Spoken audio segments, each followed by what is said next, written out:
hace falta ya a esta altura que me presente, todos saben quién soy, a pesar de que están acá, que les agradezco. Y yo voy a tocar hoy un tema, yo me atrevo a decir que es complicado más que nada para generar interés.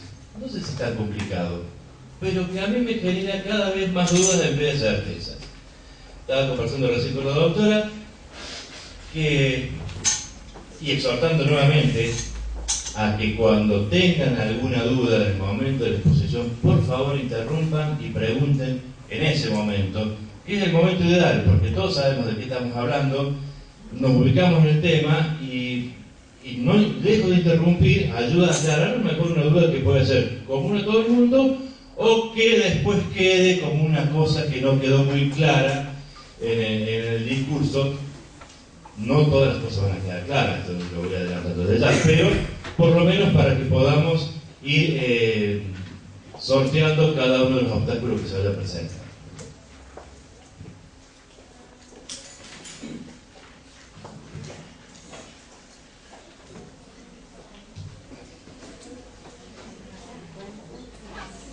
El tema que vamos a tocar hoy es los derechos del consumidor en el nuevo Código Civil y Comercial. Ya de por sí esto nos plantea la primera pregunta. ¿Por qué los derechos del consumidor en el Código Civil y Comercial? Si tenemos una ley de defensa del consumidor, ¿la derogaron la ley de defensa del consumidor? ¿Desaparece la ley de defensa del consumidor? No, sigue vigente. De hecho, el nuevo código expresamente modifica solamente 4 artículos de la defensa del consumidor. Uno de ellos es el artículo 1, que define al consumidor, que lo modifica. Después vamos a ver que una modificación que es medio relativa, ya vamos a ver por qué.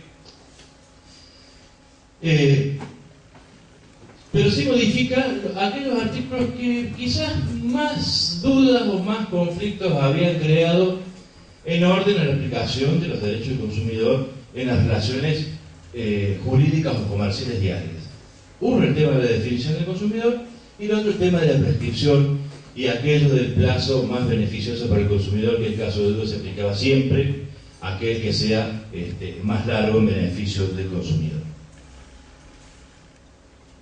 Como bien le dijo ayer el doctor Tinti, el código estructura de una manera quizás clásica, respetando lo que era la estructura del Código Civil de Vélez, pero en la parte específica de contratos, luego de hablar de la teoría general del contrato, el contrato por adhesión, subcontrato, conexidad, que vimos ayer, en el capítulo 2 lo dedica a los contratos de consumo, específicamente.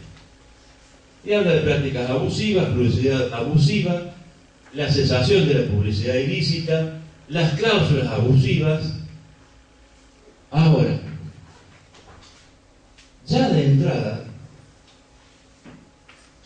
cuando empieza a hablar de la teoría general del contrato, específicamente en lo que hace al consentimiento, recordarán ayer se habló, y esto ya es por todo conocido, el contrato se establece a través de el consentimiento expresado a través de la oferta y la aceptación por las partes contratantes. A partir de allí hay contrato.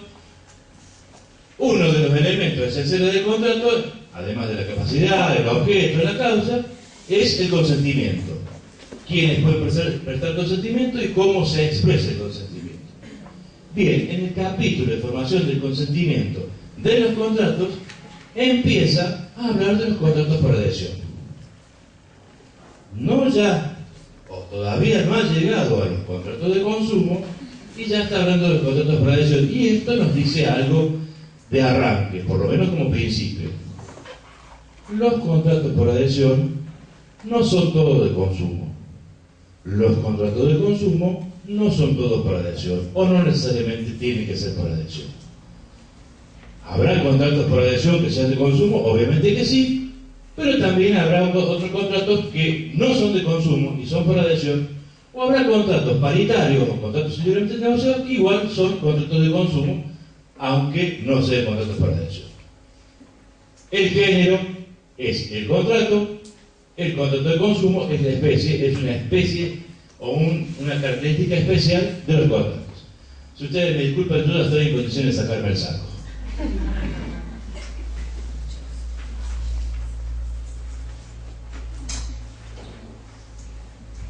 Y algunos preguntarán, bueno, ¿por qué regulamos el contrato de consumo de una manera tan particular y hablamos de esta manera? En realidad, en los fundamentos del código se hace una aclaración respecto de esta pregunta. ¿Por qué regular los contratos de consumo en el Código Civil si ya tenemos la ley de defensa del consumidor? Dicen los autores del anteproyecto que lo que se pretende acá es establecer bases mínimas, un núcleo duro de lo que es el derecho del consumo, de manera tal que una posterior modificación de la ley de defensa del consumidor o incluso su derogación no hará desaparecer los derechos del consumidor porque ya van a estar en el código. Y es más difícil modificar el código que una ley. Esto puede ser cierto o no, porque no tan difícil ha sido modificar el código. Como hemos visto, cuando empezó el anteproyecto fue en el 2012, en el 2015 está para entrar en vigencia un código nuevo que derogó el anterior. Tan difícil no ha sido. Obviamente que es difícil hacerlo. Es difícil hacerlo bien. Tan difícil no ha sido hacer esto. Se le delegó el 100 personas, usted escriba de esto, usted escriba de esto, usted escriba de esto. Se elevó el anteproyecto a la comisión lo pasó al Ministerio de Justicia, el Ministerio de Justicia hizo sus retoques, pasó el Parlamento hizo sus retoques y así salió. Así salió. Con defectos y con virtudes. Comparto lo que han dicho quienes me han precedido brillantemente en la exposición. Virtudes hay, sí, sin duda que hay. Defectos también, y corresponde que lo señalemos. Esto no significa que estemos bregando porque este código no entre en vigencia o se haga uno nuevo. Al contrario, es lo que hay, estamos acostumbrados nosotros como país a que es lo que hay, y vamos para adelante. Así que ahora lo que nos queda es estudiarlo, ver qué cosas son positivas y aprovecharlas, y ver aquellas cosas que pueden generar dudas para tratar de despejarnos, o por lo menos para tratar de aceptar algunos principios que luego nos permitan movernos con mayor libertad y seguridad en este tema. Esa es la razón escrita. Para mí también hay una razón que no está escrita, pero que, si me siguen el razonamiento, quizás sea más evidente. Fíjense que la historia del derecho de consumo en nuestro país es una historia rara. Es una historia, casi diría, de múltiples personalidades, casi esquizofrénica. Porque nosotros tuvimos primero una ley de defensa del consumidor, sancionada durante el primer gobierno de Menem. Sanciona la ley de defensa del consumidor. La sanciona el Congreso. Cuando el Ejecutivo tiene que promulgarla, la veta parcialmente en un 70% de lo que era la norma originaria de la ley de defensa del consumidor. Veto parcial, que a mi modo de ver, si ustedes son todos muy jóvenes, pero en aquel momento no existía la posibilidad de veto parcial constitucionalmente hablando. Dictada una ley por el Congreso, el Poder Ejecutivo o la promulgaba o la vetaba. Si la vetaba, volvía al Congreso para que ver si el Congreso insistía y lo hacía ley o tomaba la modificación del Ejecutivo. Esto de la promulgación parcial era un invento, pero así salió. Se vetaron un montón de artículos que eran quizás los más importantes en lo que hacía el reconocimiento de los derechos del consumidor, y así anduvimos. La 2440 era una ley que nació tuerta y renga, pero andaba. Después vino la modificación de la Constitución y se estableció el derecho del consumo en el artículo 42, cuando ya teníamos una ley que lo reconocía y lo establecía, pero le dieron rango constitucional. Y después de la Constitución vino la 2761, que modificó, incorporó nuevamente la mayoría de las cosas que habían sido vetadas en la ley 2440.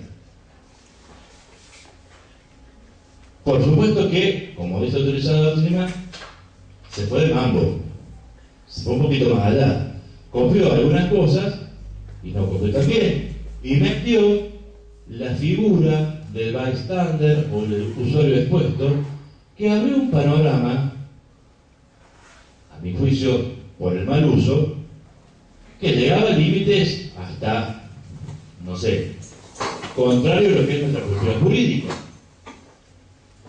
Y pongo un ejemplo: el plenario de las cámaras nacionales de Capital o Barrio y Gauna, que estableció que la franquicia en los contratos de seguro no era oponible a la víctima de un accidente de tránsito porque, entre otras cosas, se aplicaban las normas de la ley de defensa del consumidor, eso me pareció una locura.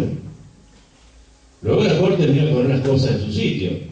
Y ojo, yo digo que la Corte puso las cosas en su sitio porque falló conforme a lo que yo pienso. Si no, hubiera sido un desastre lo de la Corte. Ahora está muy bien lo de la Corte. ¿Cómo me pueden decir a mí que la víctima de un accidente de tránsito es parte de la relación de consumo entre la empresa de transporte y la compañía aseguradora? Porque está expuesto a una relación de consumo. ¿Cuál? Así que si yo tengo seguro salgo a tener accidentes porque tengo seguro. Entonces, allá voy. Si no tengo seguro, no, me cuido, no tengo accidentes, no tengo víctimas. Evidentemente que no es así, y yo le decía recién a la doctora, ¿hasta dónde nosotros podemos considerar al consumidor una persona tan especial que incluso lo mantenemos por fuera del sistema jurídico y le brindamos una protección que no tiene el ciudadano común? Pregunto, porque hemos tenido algunos precedentes jurisprudenciales. Una persona que va a un shopping, ya sea a comprar, al cine, al local de comida rápida, lleno de gente el shopping, de repente se dan cuenta que le han metido la mano en la cartera y le han sacado la billetera. Lo robaron. ¿Es responsable el shopping por eso? ¿Tiene un deber de seguridad? Sí, tiene un deber de seguridad. ¿Hasta dónde extendemos el deber de seguridad? Algunos tribunales dicen, mire, como ha contratado con seguridad y tiene personal de seguridad, es porque sabe que el problema existe.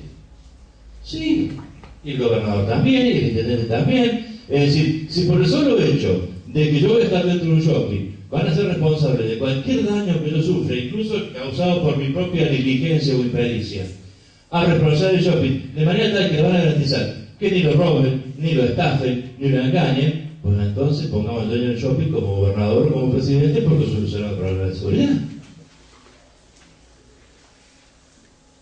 ¿Esto significa que son absolutamente responsables? Tampoco. Pero me parece, insisto, son todas dudas que se me van planteando a medida que voy viendo los precedentes jurisprudenciales y los casos que se van presentando. ¿Hasta dónde podemos extender el deber de seguridad hacia el consumidor? Yo siempre cuento, creo que se los he contado a ustedes, cuando empezó a tener más presencia internet, circulaba un mail, sobre todo lo mandaban a los abogados, los que no eran abogados se lo mandaban a abogados para decirles que vean que ustedes son una ave de rapiña, que decía los 10 casos más insólitos de la jurisprudencia de Estados Unidos. Y mostraban casos de cuando uno leía los hechos y decía, esto no puede ser. Pero después decía en conclusión, el jurado les dio 2 millones, 3 millones, 10 millones de dólares de indemnización, y decir, bueno, estamos todos locos. Y uno de los casos, que insisto, yo no sé si es cierto o no, era de una persona que se compra uno de esos motorhome última generación, que venían con todos los chiches, equipados, con cama, tenía dormitorio, living, cocina, navegador satelital, control de crucero, automático, con airbag, todos los chiches. Este buen hombre se compró uno de esos vehículos, 0 kilómetros, y dijo, me voy a las Rocky Mountains, me voy a conocer las Rocas. Salió a la autopista, puso el navegador, dijo Rocky Mountain, vale para allá, salió a la autopista, pasó el peaje, puso el control de crucero y dijo, listo, ya está. Ya marqué el destino, ya puse la velocidad, me voy a hacer un café. Se levantó y se fue a la cocinita de atrás. Por supuesto, a los 500 metros se ve salir de la autopista, se troló, se hizo horrible. Y demandaba a la compañía fabricante de esto, porque le digo, ¿cómo? El piloto automático falló. Se ve que no es piloto automático. No estaba el Chipolitakis ahí para ayudarlo. Usted, a ver, ¿qué haría un abogado acá en un caso como ese? Usted es tonto. Usted nunca puede creer que esto vaya a ser así. Según este mail, insisto, de cuestionable veracidad, le habían hecho lugar a la demanda y le habían dado una indemnización millonaria porque la compañía fabricante de vehículos debió haber previsto que alguien podría confundirse y pensar que esto tenía piloto automático y entonces era justificado el accionar del accidentado. Esto obviamente parece casi un chiste, parece una exageración, pero yo no descartaría que en algún caso cosas como esas pasen. Y hay que tener cuidado.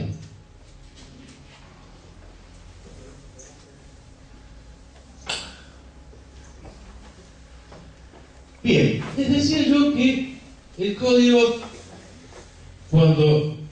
y les decía, perdón, yo les decía que había para mí una razón oculta también en esta cuestión de introducir los contratos de consumo dentro del código por fuera de la defensa del consumidor, sin contradecirla, sino con el afán de complementarla en algunos casos o de sustentarla, por lo menos en otros. Y es que, lo cierto es que difícilmente los jueces tengan posibilidad de generar cambios legislativos. No es común que los jueces, que son los aplicadores del derecho, los que primero pueden detectar las bondades o defectos de algún instituto legal, tengan posibilidad de modificarlo legislativamente. Ustedes manejan el Código de Procedimientos. Si ven que hay un instituto que está en desuso, que ya no sirve o que realmente no tiene sentido, ¿qué posibilidad tienen de decirle al legislador, oiga, cámbielo a esto porque esto está mal? Posibilidades quizás tengan, pero con éxito, difícilmente. Casualmente, los miembros de la Comisión Redactora eran 2 miembros de la Corte Suprema de Justicia de la Nación y una expresidente de la Corte Suprema de Justicia de Mendoza. 3 jueces de reconocidísima trayectoria, de larga trayectoria, que dijeron, esta es la oportunidad de poner todo aquello que nosotros pensamos dentro de la legislación y modificar.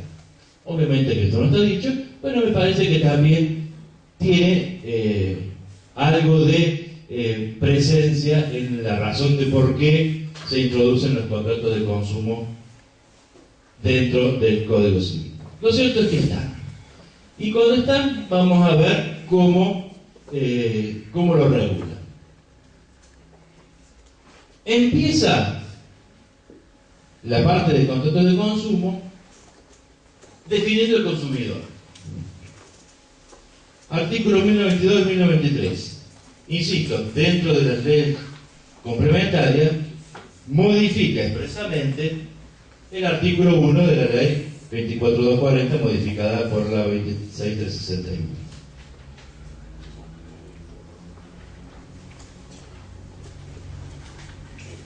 ¿Cuál es la característica principal de esta definición en lo que nos interesa? En que desaparece la noción del usuario expuesto. Ya no está más. Consumidor, según el nuevo texto de la ley y según la modificación que se pone en el código, dice en su segundo párrafo, queda equiparado el consumidor quien, sin ser parte de una relación de consumo como consecuencia o en ocasión de ella, adquiere o utiliza bienes o servicios en forma gratuita como destinatario final en beneficio propio o de su grupo familiar. Sale de la vista redacción del artículo primero. Pero esta desaparición, que en realidad no queda muy claro en qué etapa de la formación del anteproyecto desapareció el usuario expuesto, desapareció en 1992, desapareció en 1993, después cuando veamos la publicidad engañosa, que también regula, sigue estando. Y uno no sabe si es por esta diferencia de pluma que alguien se encargó de redactar una parte y alguien se encargó de redactar la otra sin tener contacto entre ellos, de manera tal que cuando hablamos de las publicidades prohibidas, la publicidad abusiva, se sigue considerando al tercero, al usuario expuesto dentro de la relación de consumo, mientras que la definición principal no está. O a lo mejor ha sido a propósito. O a lo mejor se ha decidido que una cosa es la relación de consumo, que se produce entre consumidor y proveedor, y definimos al consumidor expresamente como aquel que adquiere, utiliza o se ve beneficiado con bienes o servicios derivados de la relación de consumo, mientras que la publicidad afecta a todos. Para lo cual no haría falta decir consumidor, basta decir que cualquier persona que reciba una oferta publicitaria es sujeto de derecho en aquello que regula lo que vamos a ver más adelante, que es la publicidad abusiva o la publicidad engañosa. Lo cierto es que la diferencia está. Si uno lee en 1992, en 1993 y lee luego los artículos destinados a la publicidad engañosa, que ya vamos a ver por eso, 1100, 1110, vamos a ver que hay alguna diferencia y hay un tratamiento diferenciado.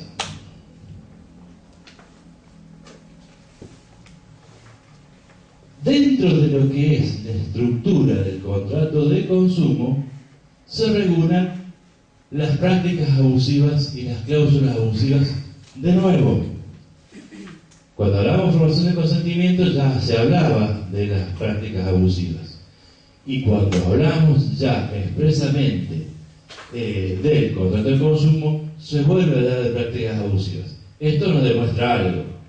Las prácticas abusivas son motivo de especial preocupación del codificador, especial preocupación del legislador. Pasamos de un ejemplo meramente enunciativo del artículo 37 de la 24240, que decían cuáles eran las cláusulas que se consideraban abusivas y que tanto la doctrina como la jurisprudencia se encargaron de decir, oiga, que esta enumeración es simplemente enunciativa, no es taxativa, puede haber un montón de otras cláusulas abusivas que es cuestión del intérprete determinar. Ahora, con mayor énfasis, se amplía el concepto, ya lo vamos a ver más detenidamente, se amplía el concepto sin definirlo, no define cuáles son las prácticas abusivas, y se deja nuevamente en cabeza del intérprete determinar en qué casos y cuáles son las prácticas abusivas. Lo que sí es importante señalar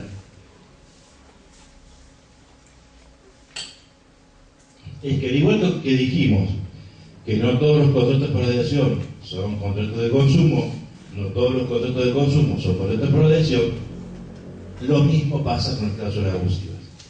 No todo contrato por adhesión per se permite sostener que hay cláusulas abusivas. No todas las cláusulas abusivas están solamente en los contratos por adhesión.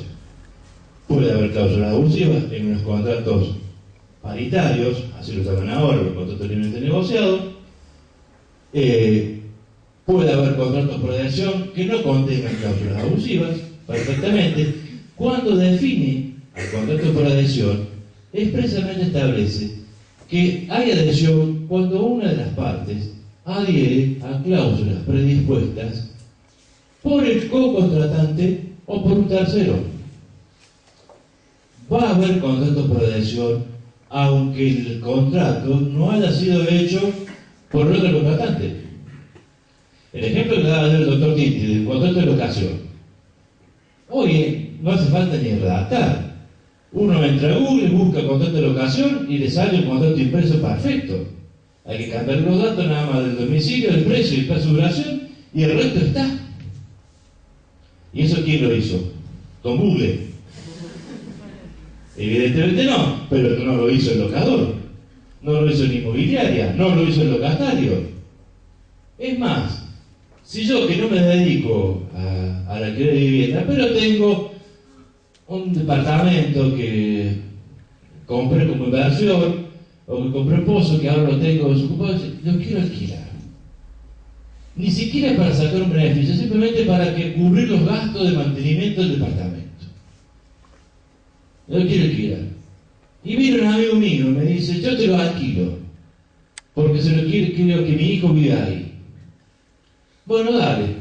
Bueno, ¿cómo hacemos el contrato? No sé, hacelo vos, sos mi amigo, yo no tengo interés, no lucro con esto. Hacelo vos. Bueno, yo lo bajo de internet. Y me lo trae él. ¿Quién es el adherente acá? ¿Y el locatario no? Ni discutimos. Obviamente que además todo esto es cuestión de prueba. Habrá que demostrar luego que las cosas realmente fueron así y que yo fui tan bueno e ingenuo que le dije, no, hace buen contrato que yo te lo firmo, y que el otro fue tan honesto y tan recto que ni siquiera lo redactó a favor de él, lo sacó de internet. Y si lo sacó de internet, lo más seguro es que tenga más cláusulas beneficiosas a favor del locador que del locatario. Porque todos los modelos están hechos así, porque es la práctica, porque es lo que comúnmente se hace. Entonces, aparece dentro del contrato la prohibición de subarrendar o de subalquilar, que en principio estaría permitido. Aparece la cláusula que, como bien le dijo el doctor Tinte ayer, que los impuestos, servicios, expensas comunes forman parte del precio, porque si no, no lo podía cobrar por la vía ejecutiva. Pero eso lo trajo el locatario, y en contra de él. Y entonces, ¿cómo lo...? Pero yo me daría lo que él me dijo, diría el locador. El contrato para adhesión, incluso hasta en algunos casos, puede ser para las dos partes. Lo que ocurre es que, vuelvo a insistir, no necesariamente hay cláusulas abusivas por el solo hecho de ser un contrato para adhesión.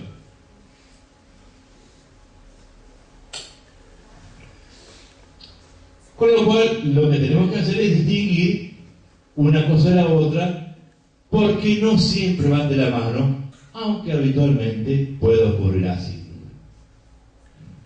La adhesión no sería que no se puede negociar, que yo no tenga voluntad de negociar, no significa que no pueda negociar. En el caso del locador, que es mi amigo, yo lo podría negociar. En cambio, si yo voy, por ejemplo, a una tarjeta de crédito y digo, no, a ver, la quiero negociar, no puede, es el proyecto de eso. Es distinto. No necesariamente, porque el contrato por adhesión incluso es aquel en el cual vos podés negociar algunas cláusulas individuales, pero el común del texto viene. El hecho viene bien lo que vos decís, porque si me dejara la tarjeta de crédito, que no, pero supongamos que sigo el banco, que tengo, o el celular, no tengo un contrato preimpreso, un contrato tipo, un contrato base, pero yo, sea por la modalidad que sea, digo, no, mira, yo esta cláusula no la quiero, o quiero, por ejemplo, yo voy a pedir un préstamo al banco, y el banco me dice, me saca un contrato, me dice, bueno, le damos el préstamo, se paga en 12 cuotas de 1.000 pesos, yo le pido poco al banco, no se le está pidiendo mucho, 12 cuotas de 1.000 pesos, pagará del 1 al 5. Yo le digo, mire, yo trabajo en el Poder Judicial, jamás nos pagan el 5. A nosotros nos pagan más bien cerca del 10, porque nos pagan últimos en la cadena de pagos de los empleos públicos. O sea que cuando arrancan los empleos públicos, nosotros cobramos 5 días después. Esto ya está, no es ley, pero es así. Entonces, yo lo más probable es que haya meses que no cobre antes del 5. Entonces, póngame el vencimiento para el día 10. Esto puede ser un mutuo, puede ser una tarjeta de crédito. De hecho, yo lo he hecho en una tarjeta de crédito. Se puede hacer eso. Negocio una cláusula clave del contrato, que es el plazo de pago. Ya el contrato por adhesión. Sigue siendo contrato por adhesión, obviamente, con la ventaja de que esa cláusula negociada libremente siempre va a tener preeminencia sobre cualquier otra de las condiciones generales que tenga la cláusula. Y entonces, ahí viene la segunda parte. ¿Hasta dónde yo tengo posibilidad de negociar?